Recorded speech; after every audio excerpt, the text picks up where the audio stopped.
In ancient Rome, bread was commonly prepared with grape yeast.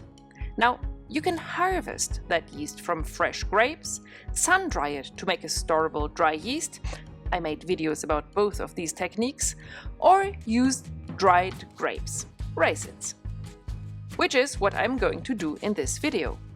Of course, the starter takes some time to prepare, about a week.